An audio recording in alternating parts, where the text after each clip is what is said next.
right, so first of all, we would definitely like to thank you for giving us the opportunity to interview you today. I'm sure our B-Span TV audience will get a lot of information out of you today, and I'm sure you will inform us on your journey. Sure. So first of all, can you tell us your name and give us a little bit of your background? That'd be perfect. Sure. My name is Anthony Ayers. I was born and raised in Capitol Heights, Maryland, Prince George's County. And what I want to come here today to talk to you about is me running for sheriff in Prince George's County. I did 27 years of law enforcement. I started off with Prince George's County Police Department, did 20 years there, retired.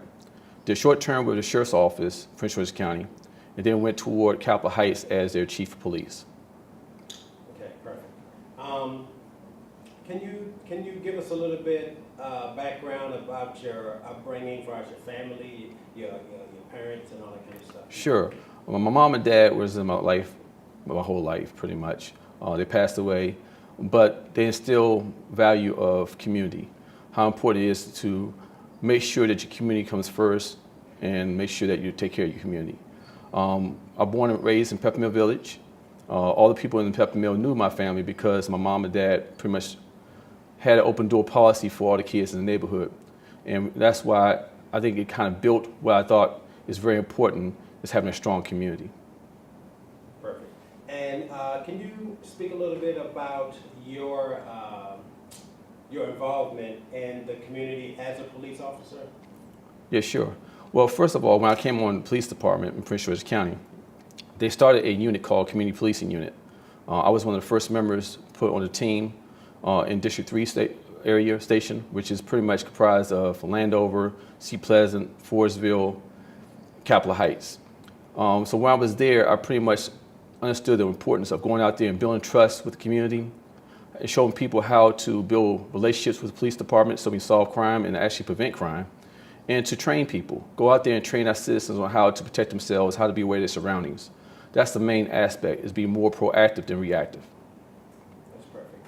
And this, you said you from the beginning, when you became a police officer, you started developing these relationships with the community, or this was something that you grew into as the years went by of being a police officer? No, I pretty much started off that way. That's why I was hand selected to be a part of that first team. I was out there when I was on patrol, going into schools, building programs with young youth in the community, actually helping kids through some of their problems, being a mentor for the kids. And so when they started seeing me doing this while I was on patrol, when they created this new program called Community Policing, I was one of the first ones that was selected to be a part of that team. Got you. And throughout the years, have you seen a significant difference in the community by having such programs? Very much so. Crime went down because of community policing. Because we built relationships, people started trusting officers to give information to. Matter of fact, when I was a part of the team, the community policing unit, because I built a trust with the community, I would help solve a lot of crimes in the community, like homicides, robberies, a couple of rapes, because people trust me because I was in there with them. They understood that I wouldn't ever burn them. So they gave me information, and that information was very useful to solve a lot of crimes. That's good. Can you talk a little bit about you transitioning from, I guess, the police department to the sheriff department? Why make that transition?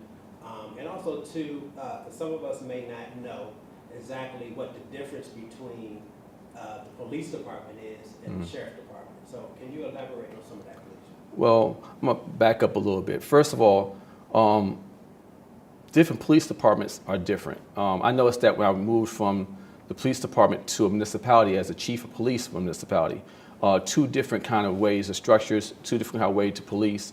But in a small town, you police differently. Sheriff department and police department, totally different animals. The police department pretty much is going out there as county officers, going out there to make sure that we patrol the areas, make sure that people are safe, have programs to actually reduce crimes, investigate crimes. But when you start talking about the sheriff's department in Prince George's County, our sheriff's office is not what we call a full service sheriff's department. Here in Prince George's County, we pretty much mandate different ways of doing things. Like our warrant services are done through our sheriff's office, as well as making sure our court systems are safe. So we have deputies inside our courts to make sure our courts are safe. We also have our deputies going out there serving civil papers, ex partes, stay-away orders. Very important for our society to have that. Also, our sheriff's office do evictions. So we out there going out there putting up tack-ups in reference to people that have to go to court to see if they can keep the house or the house be up for foreclosure. We do foreclosure evictions. Another thing we do as a sheriff's office is very important, that we try to reduce domestic violence. So right now, our sheriff's office has a domestic violence unit that goes out there to serve ex partes, to actually help people find where to go to have a safe place to go if they want to separate themselves from a domestic violence situation. Okay. Speaking of domestic violence, how big is domestic violence here in Prince George's County? Right now is pretty big, and that's why one of the reasons why I'm joining this quest to become the next sheriff is because I have ideas on how to reduce it on the front end. It's good to find ways to get people out of these situations. Let's try to find ways to get people how to have safe and livable relationships so they won't go into that domestic violence situation. How to get people to learn how to communicate instead of putting their hands on each other. So what I did when I was with Capitol Heights is I formulated with this person named Lynn Twyman. She has a program called Lasers up in Baltimore, where she actually comes down and taught my two officers on how to go into schools and teach kids on how to have a healthy relationships, which is very important because we teach people how respecting each other as individuals, how to have healthy relationships, that kind of domestic violence, that tension will go down because now you know how to set boundaries. Another thing too is, what is the healthy relationship? A lot of times this is learned behavior. All this violence is learned behavior. So when you have a kid in an environment where they see their mom being beat all the time, they think that's normal. When they see television shows where people are abusing each other, when they see videos where a woman is degraded, they think it's normal. So what we do inside our school systems, and we did at Walker Middle School, is we go inside the schools and we teach these kids on how to have a healthy relationship. What are the signs, what the flags you should see before you go in toward having feelings for an individual. When you see these flags, and you should be aware of them. Like a person just shows up when you tell them that, hey, look, I'm going out with some friends, and all of a sudden they show up. That's not healthy. When someone goes through your cell phone, that's not healthy. We teach them how, when someone calls you out your name all the time, that's not healthy. Also, look the way they treat their other women in their family, especially the men, young boys. How they treat their mother, how they treat their sisters, how they treat other women in their families. Those are signs. And what we do in a class, we teach them these skill sets, and we talk about it. We have an open dialogue with the kids to make sure they understand how important it is to have healthy relationships. That's what I'm going to do as a sheriff in reference to domestic violence, because we have to do things more on the front end instead of the back end. Okay. And when you say kids, what are the age ranges that you're looking into? Well, what we try to do is when you clean the river, you go to the highest point, and that's the youngest you possibly can go. Because you start cleaning the river down low, the filth keeps on coming down on you. So what we try to do is go to your youngest, but the more maturest level, which is probably your middle school ages, between like your 13, 14, 15. Okay, perfect. And from the kids, do you then also try to get to the adults as well, as far as the domestic violence, or you just pretty much trying to get it at the root with the kids and hopefully it'll develop? Well, what we do, as what I've done in the past, is collaboration. We, as a police department, can't do everything, but what we can do well is collaborate with other entities. So instead of me reinvent the wheel, what I do is sit down at the table with other people that have programs and make their programs better. So as a sheriff, I'm not going to go in there and say, well, I'm going to change this whole aspect of being a sheriff. But what we want to do is set the table to come up with solutions and be a partner with these organizations that are doing well with their programs to bring down crime as well as domestic violence. Thank you. So, okay, domestic violence is big on your plate. What are the other things that are on your plate as far as becoming the sheriff? Well, right now we're having problems with a lot of school shootings across the country, kids with teen suicides. So we have to find some ways to curb this. And what we need to do as the sheriff, you got to realize that we have two major law enforcement officials in Prince George's County. The first one is your county executive, is your highest law enforcement official. Next one is your sheriff.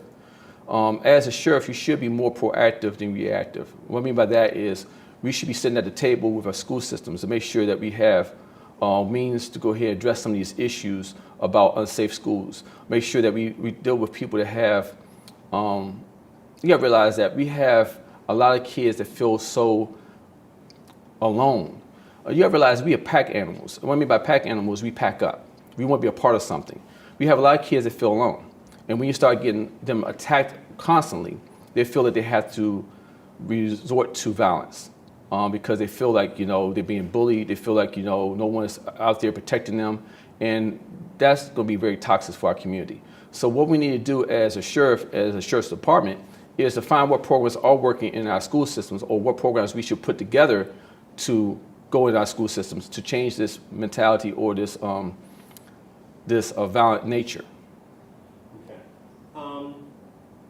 Can you speak on, as far as Prince George's County is concerned, about, I know you talk about police and the community.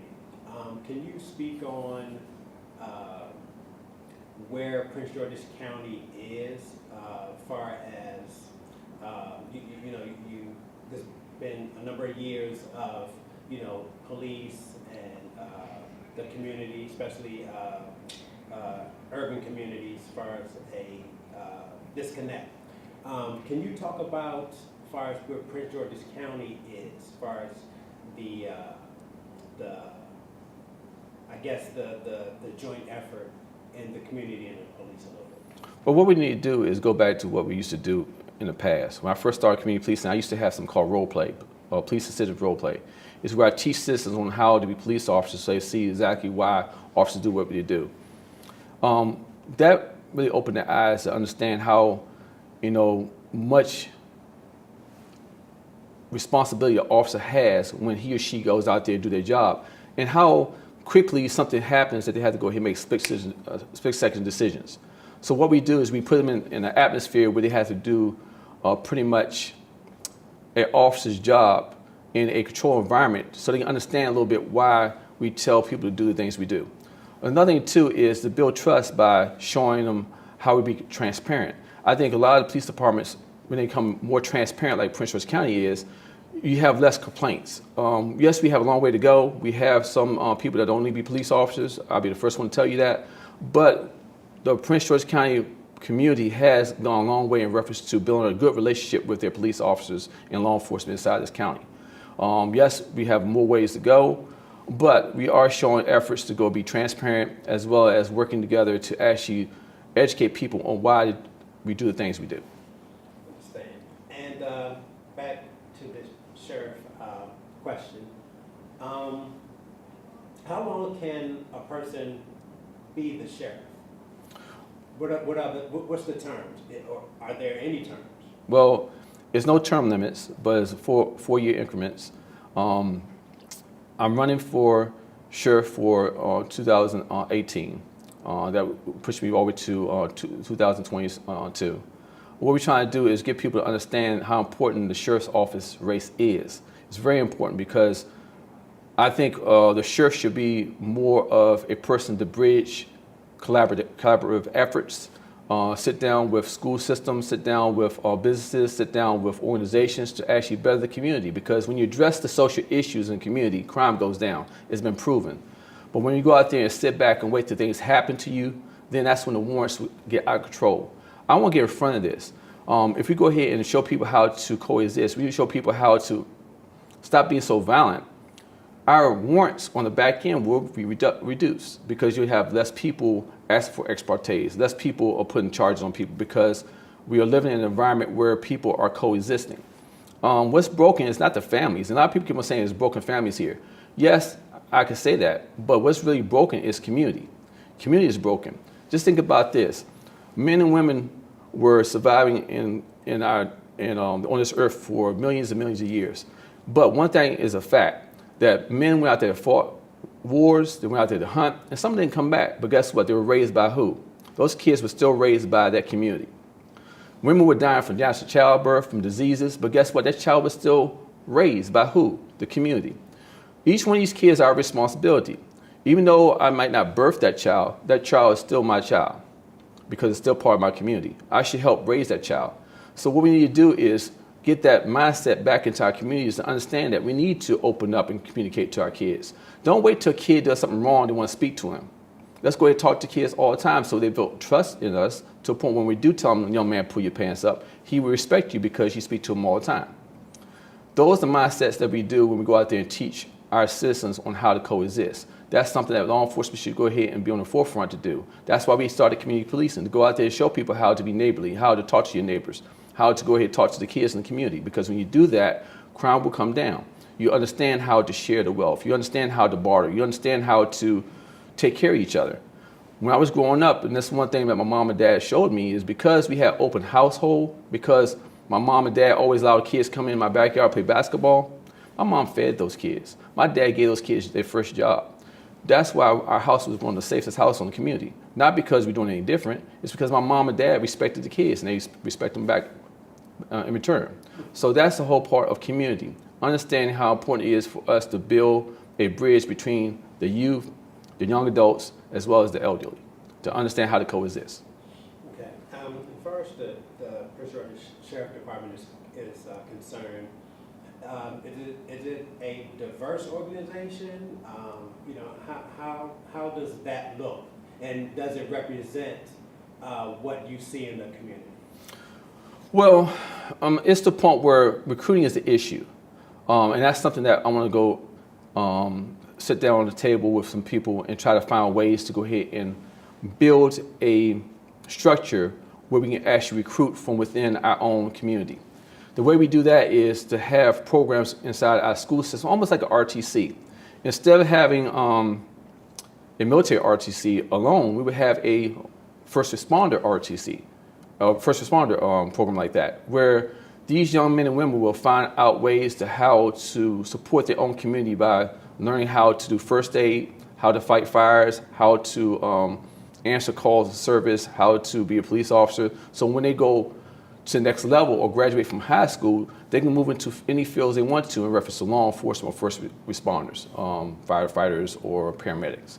So that's what we want to do with our school system, see if we can put something like that in place, because we need to start recruiting more inside our community, and that's the way we can do it. And when we start touching these kids at an early age, we can show them how important it is for them to live right. What I mean by that is to stay away from drugs at an early age, to make sure that you don't mess your credit up, because what's kind of spoiling a lot of our recruits that we're trying to recruit into the police department is their credit.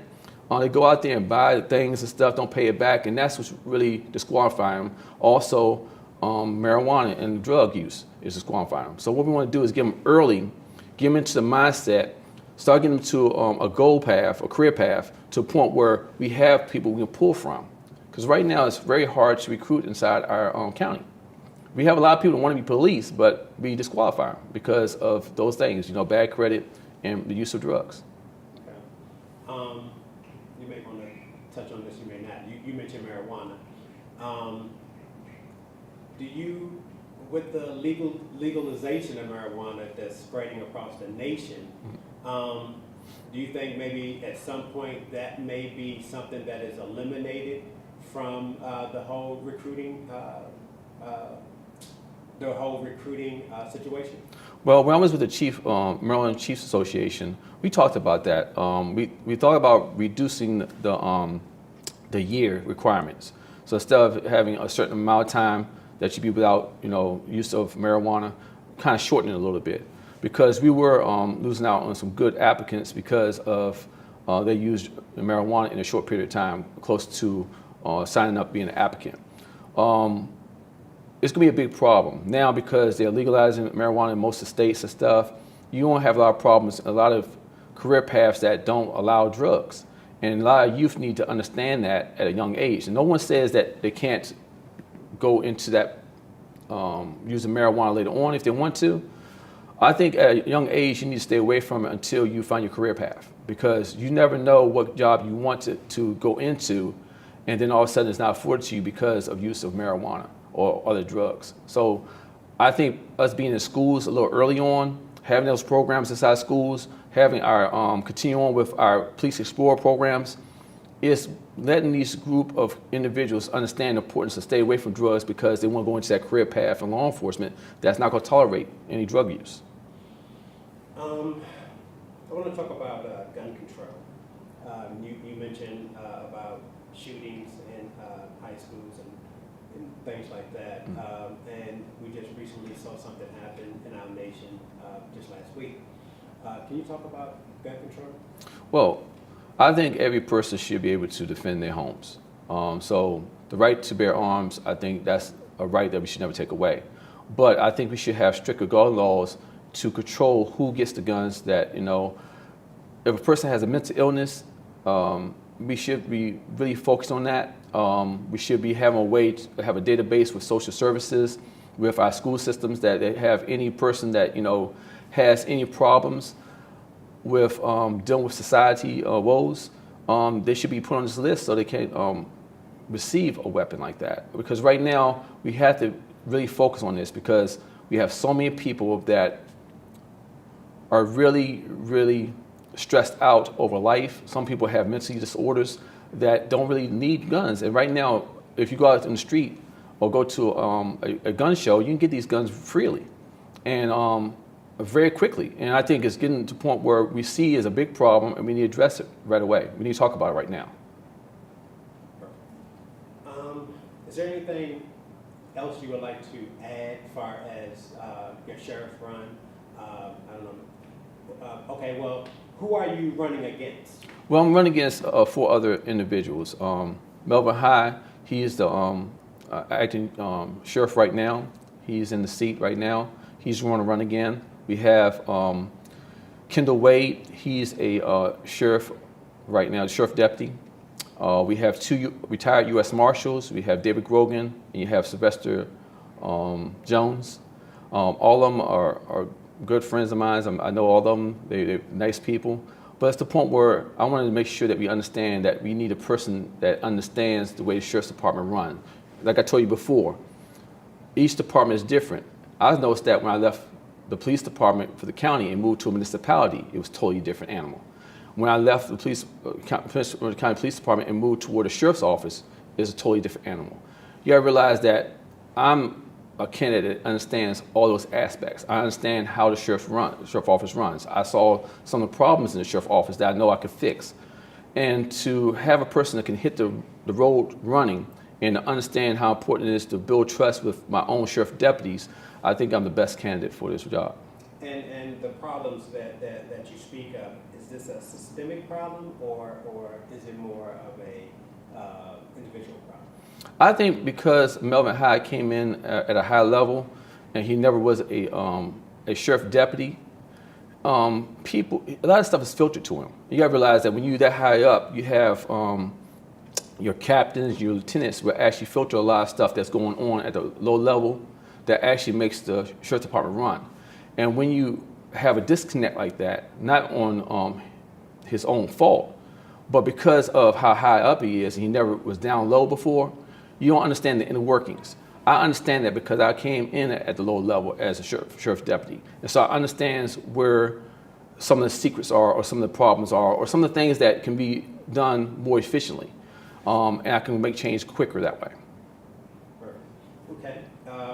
Any last words you would like to leave us with? Well, make sure you vote. This election period is going to be very important to all of us, not just for the sheriff race, but all the races. Take your time to research every person that's going to run. Make sure you understand who you're voting for, because you got to realize that what controls us is our local government, not pretty much who runs down the White House, but it's our local government. That's who paves our roads. That's who makes sure we're safe out there. That makes sure who runs our school system. So it's very important that we really pay attention to who we put in these elected positions. So please do your homework, do your research, and hope to see you in June 2018 for the election.